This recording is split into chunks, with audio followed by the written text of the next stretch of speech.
Hello दोस्तों। आज हम लोग बात करने वाले हैं क्लास 10th का चैप्टर 5 अर्थमेटिक प्रोग्रेशन एनसीईआरटी से एक्सरसाइज 5.3 का क्वेश्चन नंबर 9।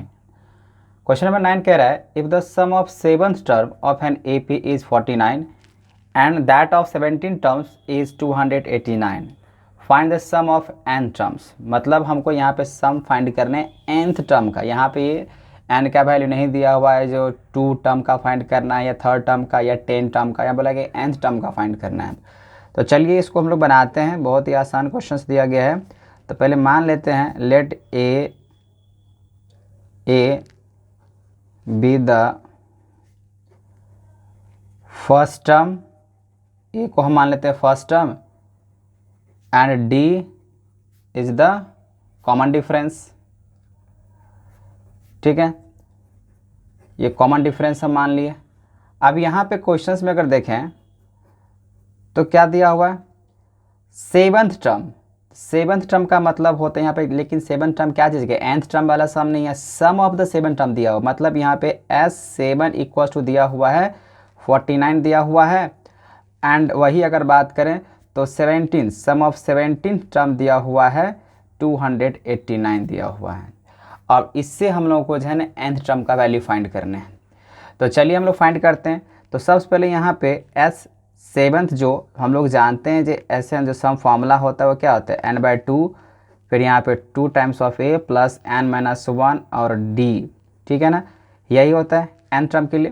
तो ये फार्मूला के हम लोग यहाँ पे यूज करेंगे। तो चलिए S7 को हम लोग कैसे लिख सकते हैं यहाँ पे, तो हम लोग इसको यूज कर सकते हैं ऐसे करके, जो n/7 n की जगह पे क्या आ जाएगा, क्योंकि S7 है तो n की जगह पे ये क्या दिखा रहा है 7, तो 7/2, फिर यहाँ पर आ जाएगा 2a, a तो है नहीं वैसे ही रहेगा, n भी n की जगह पे लेकिन क्या आ जाएगा ये 7 आएगा, तो 7-1 और d। ठीक है, लेकिन इसका पूरा जो वैल्यू दिया हुआ है सम ऑफ 7 टर्म का वो कितना दिया हुआ 49, तो हम यहाँ 49 लिख लेते हैं। फिर यहाँ पे इसको कैलकुलेट अगर करें तो देखिए क्या होगा, 7/2 2a प्लस 7-1 कितना आ जाएगा 6d, और उसके बाद हम इसको ऐसे लिख सकते हैं 49।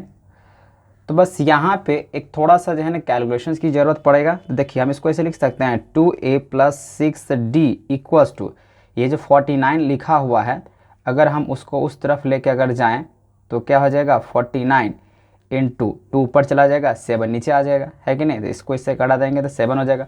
तो कितना बचने वाले यहाँ पे, तो 2a plus 6d equals to 7 2 जा कितना आ जाएगा 14।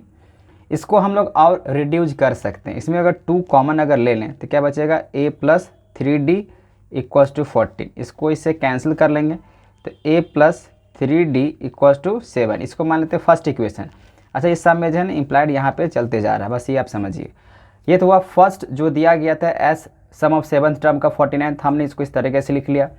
अब यहीं पे हम दूसरे पार्ट में यहाँ बना देते हैं जो S17। तो देखिए S17 के लिए हम किस तरीके से लिख सकते हैं, यहाँ पे लिख सकते हैं 17/2, फिर यहाँ पर आ जाएगा 2a प्लस n की जगह पर आ जाएगा 17-1 और d। अच्छा, इसका अगर बात करें तो कितना दिया है 289 दिया हुआ है। अब ये 289 दिया तो इसको और कैलकुलेट करें तो 17/2 तो 2a plus 16d equals to 289। Same उसी तरीके से यहाँ पे इसको ऐसे लिख सकते हैं 2a plus 16d equals to 289। ये उधर जाकर हो जाएगा 2 ऊपर हो जाएगा 17 नीचे। अब इसका अगर बात करें तो 17 जा कितना होता है 289 ही होता है, तो 17 हो गया।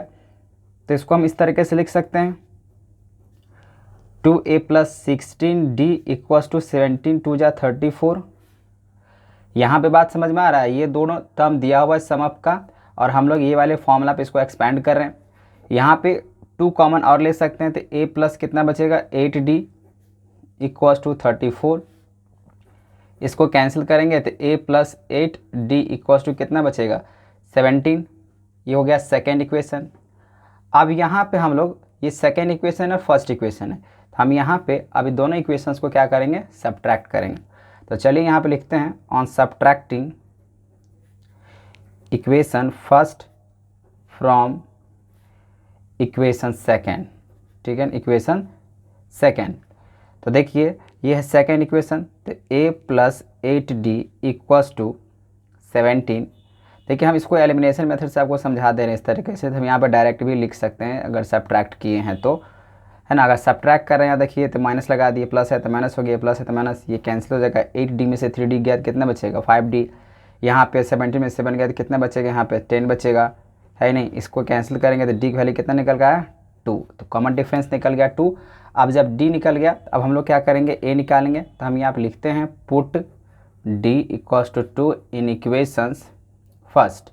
इक्वेशन फर्स्ट यहाँ पे क्या है, तो A plus 3D equals to 7।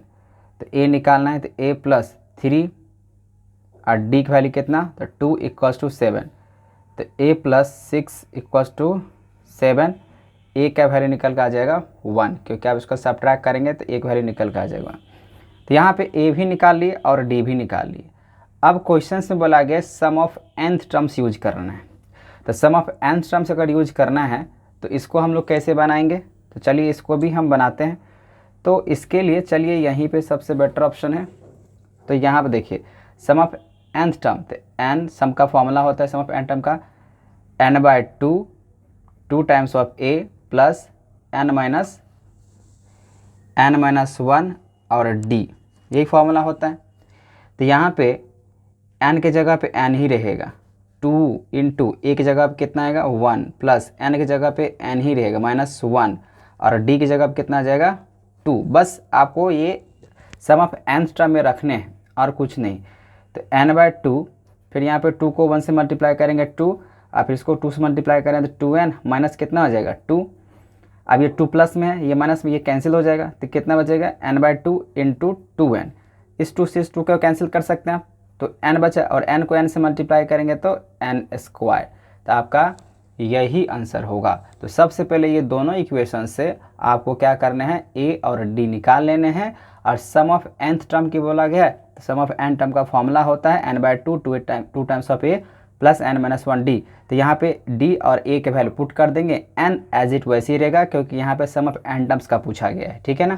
तो ये हुआ क्वेश्चन नंबर 9। अब चलते हैं हम लोग क्वेश्चन नंबर 10 की ओर। क्वेश्चन नंबर 10 कह रहा है so that first term second term and nth term form an AP where nth is defined as below. यहाँ पे nth टर्म का दिया हुआ है, 2 क्वेश्चन दिया है, फर्स्ट और ये second. Also find the sum of first 15 terms. तो यहाँ पे सम फाइंड करना है 15 टर्म्स का इन ईच केस। इसमें भी 15 टर्म्स का सम निकालना है, इसमें भी 15 टर्म का सम निकालना है।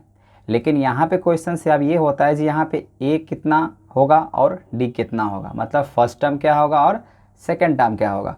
तो चलिए इसको बनाते हैं। हम इसको इसी तरीके से बना सकते हैं, जैसे मेरे पास अगर यहाँ पे देखें सबसे पहले क्या दिया हुआ है, A nth equals to 3 + 4n दिया हुआ है फर्स्ट क्वेश्चन के हिसाब से।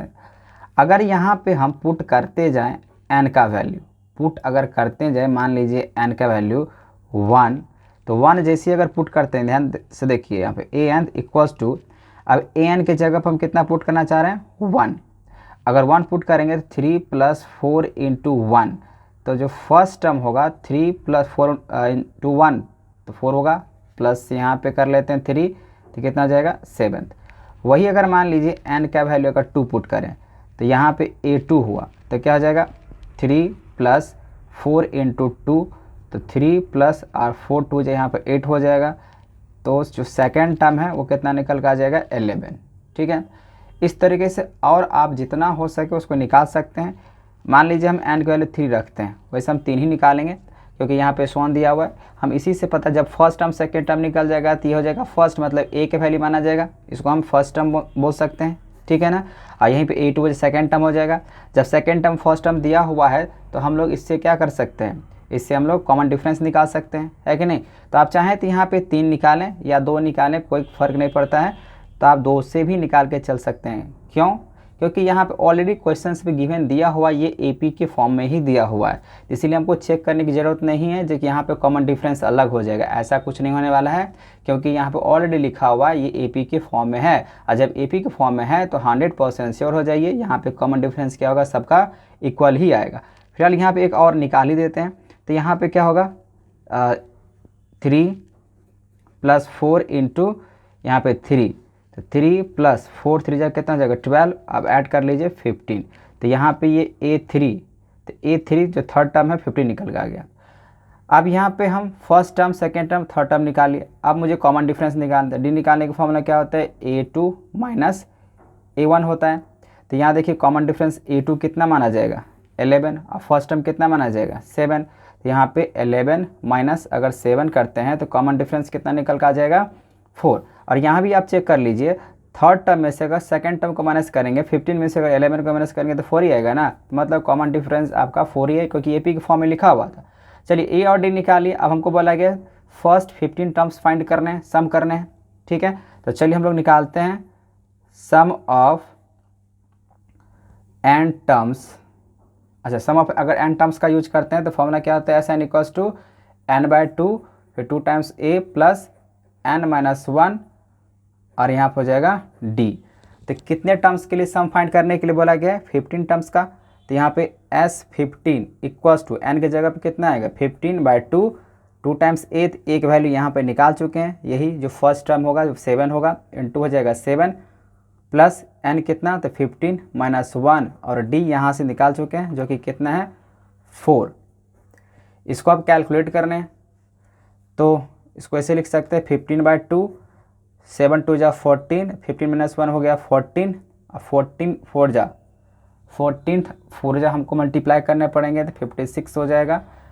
आप इसको ऐड कर लीजिए, 15/2, तो 15/2 अगर इंटू हो जाए 56 और प्लस 14 कितना हो जाएगा, 70। इसको कैंसिल कर लेते हैं, 35। तो S15 इक्वल्स टू हो जाएगा 15 इंटू 35। इसको आप मल्टीप्लाई करके देखिए, 5 हो जाए 25, मतलब यहाँ पे 525। ये हुआ क्वेश्चन नंबर 10 का ये फर्स्ट वाले का आंसर, जो सम ऑफ 15 टर्म के लिए वैल्यू पूछ रहा था। इसी तरीके से सेकंड वाले के लिए भी हम लोग यहाँ पर करेंगे। तो बस हम आपको जो है ना सेकेंड टर्म का A और D निकाल के दे देते हैं, आप इसको वैल्यू पुट कर लीजिए, आ जाएगा। जैसे यहाँ पे दिया हुआ है AN इक्वल्स टू दिया हुआ है 9 माइनस 5N। तो मान लीजिए अगर हम N के वैल्यू लेते हैं 1, अगर हम पुट करते हैं यहाँ पे 9N का वैल्यू 1, तो क्या होने वाला है, तो A1 इक्वल्स जो फर्स्ट टर्म होगा 9 माइनस 5 इंटू 1, तो 9 माइनस 5, तो जो फर्स्ट टर्म होगा वो हो जाएगा 4 हो जाएगा। अब A2 निकालना है तो इसका मतलब n के वैल्यू कितना पुट करना पड़ेगा, 2 पुट करना पड़ेगा। तो इसको हम कैसे लिख सकते हैं, 9 माइनस 5 इंटू 2, तो 9 माइनस 10, जो सेकेंड टर्म होगा कितना हो जाएगा, -1।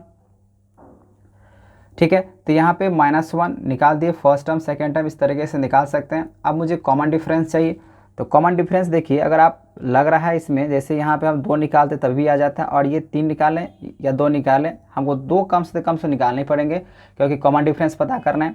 तो यहाँ पे अगर कॉमन डिफरेंस अगर निकालते हैं तो कॉमन डिफरेंस निकालने के लिए क्या कर सकते हैं, A2 माइनस A1 कर ही सकते हैं, क्योंकि 100% श्योर हो जाइए, क्योंकि ये AP की फॉर्म में दिया हुआ है, तो इसका मतलब कॉमन डिफरेंस क्या होगा, इक्वल ही होगा। A2 कितना निकला, -1, फिर माइनस जो फर्स्ट टर्म है वो फर्स्ट टर्म कितना है, 4 है, तो जो कॉमन डिफरेंस होगा वो कितना हो जाएगा, -5। तो कॉमन डिफरेंस तो फाइंड कर लिए। अब हमको बोला गया सम ऑफ 15 टर्म्स निकालने हैं, इसका भी तो सेम वही प्रोसेस है। n की जगह पे क्या लिखेंगे, यहाँ पे 15/2 और 2 इंटू A, तो A की जगह पे लिखेंगे हम लोग 4। देखिए हमने बोला आपको बना लेने के लिए, लेकिन यहाँ पे हम खुद से बना दे रहे हैं, 4 प्लस फिर n का वैल्यू कितना लेंगे हम, 15 -1, फिर D कितना निकाले हैं, -5। तो 15/2, 4 2 जा 8 हो जाएगा, और यहाँ देखिए 15 -1 तो 14, और 14 को अगर हम 5 से मल्टीप्लाई करते हैं तो हो जाएगा -70, है कि नहीं। तो यहाँ पे कितना निकल के आ जाएगा, तो हम इसको ऐसे लिख सकते हैं 15/2 इंटू -70, तो यहाँ पर हो जाएगा -62। इसको अगर आप कैंसिल करें तो निकल के आ जाएगा -31। तो 15 इंटू -31 इक्वल्स टू हो जाएगा -465। ये हुआ आपका आंसर। तो क्वेश्चंस नंबर जो 10 था इसमें यही कह रहा था, जो कि इम्पोर्टेंट क्वेश्चन, इस टाइप के क्वेश्चंस बोर्ड में आते रहते हैं। चलिए अब हम बात करते हैं क्वेश्चंस नंबर 11, जो कि इससे भी ज़्यादा मोस्ट इम्पोर्टेंट क्वेश्चंस है। क्वेश्चंस नंबर 11 कह रहा है if the sum of the first n term of an AP is 4n minus n square, what is the first term, first term पता करना है, what is the sum of first two terms, what is the second term, similarly find the third term and 10th term and the n terms. ठीक है, ये आप book में देखिए question ये लिखा हुआ है। तो देखिए सबसे पहले लिखा हुआ है if the sum of first n term, तो हमको जो गिवन दिया गया है उसके हिसाब से लिखते हैं। तो सम ऑफ, हम बार बार रीड कर रहे हैं, आप उस क्वेश्चन को मैच करने की कोशिश कीजिए। If the sum of the first n term, तो गिवन दिया हुआ है द फर्स्ट टर्म, इसको लिख सकते हैं the sum of first n terms, जो कि हम बात कर सकते हैं Sn, कितना दिया हुआ है 4n माइनस एन स्क्वायर, ये दिया हुआ है। ठीक है, the sum of first n term जो कि 4n माइनस एन स्क्वायर। अब यहाँ पे अगर मान लीजिए जैसे पिछले क्वेश्चन बनाए थे वैसे ही बनाएंगे। क्या है ना, ये सम दिया हुआ है, तो सम दिया हुआ है तो इस क्वेश्चन को थोड़ा सा ध्यान समझिए। हम यहाँ पे n का वैल्यू पुट करेंगे, जैसे Sn equals to 4n minus n square है। अगर हम यहाँ पुट करें n का वैल्यू, ठीक है ना, अगर n का वैल्यू अगर हम पुट करना चाह रहे हैं इक्वल्स टू मान लीजिए 1, तो S1 equals to 4 into 1 minus 1 का स्क्वायर, तो 4 माइनस 1, तो S1 कितना निकल कर आ जाएगा 3। और ध्यान से पढ़िएगा तो क्वेश्चन में लिखा हुआ है what is the first term that is S1। देखिए जो फर्स्ट टर्म होता है ना वो फर्स्ट टर्म S1 के बराबर में होता है। जैसे मान लीजिए अगर हम ये कहें जो आपके पास 2 रुपया है तो इसको मान लीजिए फर्स्ट टर्म हुआ। अगर ये फर्स्ट टर्म आपके पास 2 है तो इसका सम भी कितना होगा 2 ही होगा ना। तो आपके पास 2 रुपया तो कितना रुपया है 2 ही रुपया, तो फर्स्ट टर्म अगर 2 है तो सम भी उसका क्या होगा 2 ही होगा। तो इसीलिए ये जो आप देख रहे हैं S1 इक्वल टू 3 निकला है, सम ऑफ फर्स्ट टर्म निकाले हैं। इसको हम लोग जो है ना nth टर्म के हिसाब से ये a के बराबर में भी माना जाता है। ये फर्स्ट टर्म भी बोल सकते हैं इसको और सम ऑफ फर्स्ट टर्म भी इसको बोल सकते हैं। ठीक है, तो फर्स्ट टर्म आपका निकल के आ गया 3। वही अगर मान लीजिए अगर आप पुट करते हैं n का वैल्यू अगर 2, तो S2 equals to 4 into 2 minus 2 का स्क्वायर, तो 4 2 जा 8 माइनस 2 2 जा 4, तो S2 जो निकल के आएगा वो कितना होगा 4। ये S2 है, ठीक है ना। लेकिन अगर मुझे पता करना है यहाँ पे सेकेंड टर्म थर्ड टर्म, तो वैसे देखिए फर्स्ट टर्म तो पता चल गया, आप पूछ रहे सेकेंड टर्म, तो सेकेंड टर्म भी सम ऑफ सेकेंड टर्म निकला है। लेकिन यहाँ पर सिर्फ nth टर्म इस हिसाब से अगर निकालना है, मतलब हम ये कहना चाह रहे हैं वही देयरफॉर अगर निकालना है the nth term of an AP, तो क्या होता है फॉर्मूला। देखिए हम लोग क्या करेंगे, जो nth निकालना होता है हम लोग S2 में से अगर S1 को माइनस करें, अगर मुझे ये फर्स्ट टर्म हुआ और वही अगर मान लीजिए मुझे पता करना है सेकेंड टर्म, तो सेकेंड टर्म को पता करने के लिए हम लोग क्या यूज कर सकते हैं यहाँ पे S2 माइनस S1। वैसे यहाँ पर अगर लिखें तो nth इसको हम ऐसे भी लिख सकते हैं n इक्वल्स टू, अगर बात करें तो Sn प्लस 1 फिर आ जाएगा माइनस Sn, इस तरीके से भी। तो सम ऑफ सेकेंड टर्म, तो क्या है ना हमको फर्स्ट टर्म मालूम है, सेकेंड टर्म मालूम करने के लिए क्या करना होता है, जो सम ऑफ जो सेकेंड टर्म है और सम ऑफ फर्स्ट टर्म उसमें से माइनस करेंगे, तो 4 माइनस कितना हो जाएगा 3, तो A2 कितना निकल का आ गया, A2 निकल का आ गया 1। अब A2 यहाँ पे निकल चुका है, तो अब मुझे निकालना होगा D कॉमन डिफरेंस। देखिए यहाँ पे A मालूम है, A2 मालूम है चल गया। अब कॉमन डिफरेंस अगर निकालना है तो कॉमन डिफरेंस निकालने के लिए हम लोग क्या कर सकते हैं, क्योंकि यहाँ पे और भी निकालने के बोला गया है, फाइंड द थर्ड टर्म भी बोला गया है। चलिए ये तो हो गया इस तरीके से। अब थर्ड टर्म अगर फाइंड करना है तो मतलब यहाँ पे क्या करना होगा, अब S3 अगर हम यहाँ पे ये कहें जब पुट n इक्वल्स टू 3, देखिए क्वेश्चन में लिखा हुआ है when is the second term, similarly find the third term और 10th टर्म, ये सब फाइंड करने हैं। तो यहाँ पे अगर थर्ड टर्म्स अगर फाइंड करने हैं तो यहाँ पे n इक्वल्स टू 3, तो आप यहाँ पे फॉर्मूला वही यूज कर सकते हैं जो S3 इक्वल्स टू 4, n के जगह पे कितना आ जाएगा 3 माइनस 3 का स्क्वायर, 4 3 जा 12 और 9 3 3 जा 9, तो S3 का अगर बात करें तो कितना आ जाएगा 12 माइनस 9, तो यहाँ पे 3, देखिए यहाँ पे सम ऑफ थर्ड टर्म निकल के आ जाएगा, यहाँ पे 3 निकल के आ जाएगा। ठीक है, अब हमको बोला गया यहाँ पे the 9th and 10th term, तो यहाँ पे अगर 9th टर्म अगर पुट करते हैं तो कितना निकल के आएगा, 10th टर्म अगर फाइंड करते हैं तो 10th टर्म निकालने के लिए देखिए लिखा हुआ यहाँ पे थर्ड टर्म, तो थर्ड टर्म कैसे निकालेंगे, ये निकल के आया सेकेंड टर्म, ये निकल के आएगा फर्स्ट टर्म, ये निकल के आया सेकेंड टर्म, लेकिन थर्ड टर्म निकालना है। तो थर्ड टर्म निकालने के लिए क्या करना होता है था, उसके लिए हम लोग क्या करेंगे, sum of third term minus sum of second term, जो कि थर्ड टर्म के बराबर में होता है। ठीक है, तो यहाँ पे S3 कितना है जो कि निकालना है 3 है, S2 कितना निकाले थे यहाँ पे 4 है, तो इसको माइनस कर लीजिए, जो थर्ड टर्म होगा वो थर्ड टर्म कितना होगा -1। देखिए क्वेश्चंस में आपसे पूछ रहा है first term, second term, third term, अब 10th टर्म निकालना है, तो हमने यहाँ पे तो थर्ड टर्म भी निकाल दिया, सेकेंड टर्म भी निकाल दिया और फर्स्ट टर्म भी निकाल दिया।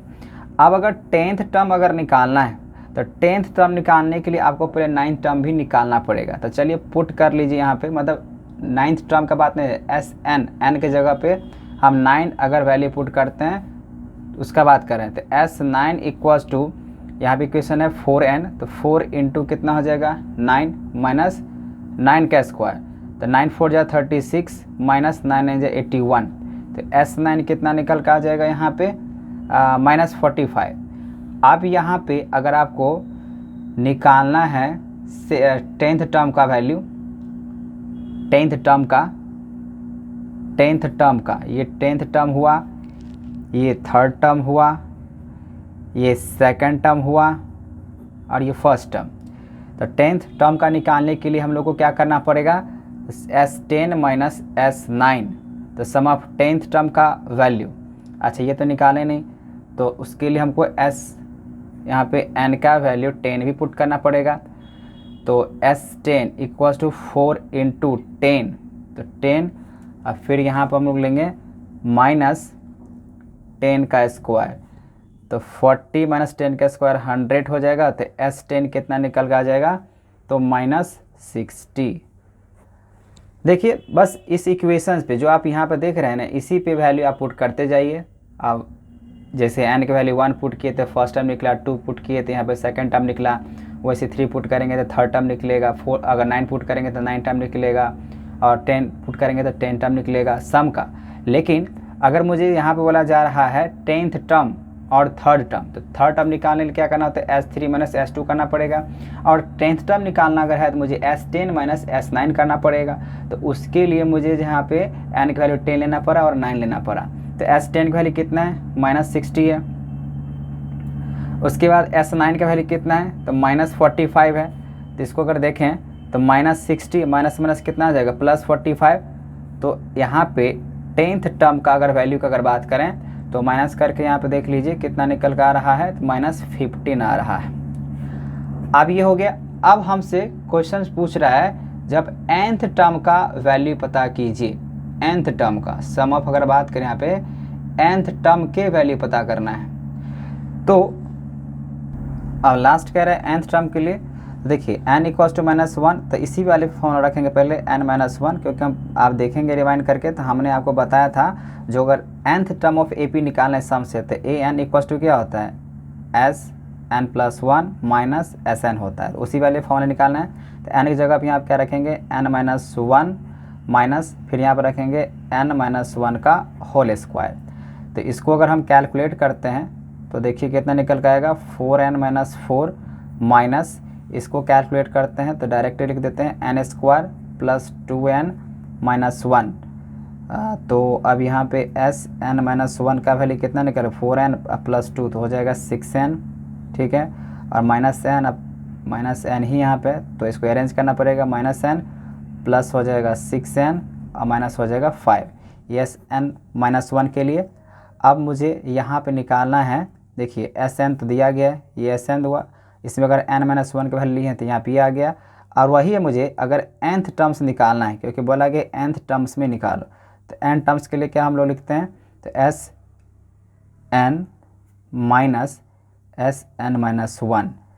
तो देखिए Sn की वैल्यू कितना दिया हुआ है, ये दिया हुआ है, तो 4n माइनस एन का स्क्वायर, फिर माइनस, फिर इसका अगर बात करें क्या है, minus n square plus 6n minus 5, तो यहाँ पर हो जाएगा 4n minus n square minus minus plus n square plus minus minus 6n minus minus plus 5। ठीक है, इससे ये कैंसिल हो जाएगा, 4n माइनस 6n, तो बचेगा माइनस 5n प्लस 5। हम इसको अगर अरेंज करना चाहें तो हम इसको ऐसे लिख सकते हैं 5 माइनस, अच्छा सॉरी यहाँ पे देखिए माइनस 6 प्लस 4 कितना होगा, 2 ही होगा, तो यहाँ पर -2, तो -2n। तो यहाँ पे जो nth टर्म के हिसाब से जो निकालने के लिए हम बोल रहे थे, तो यहाँ पे ये निकलेगा। ठीक है,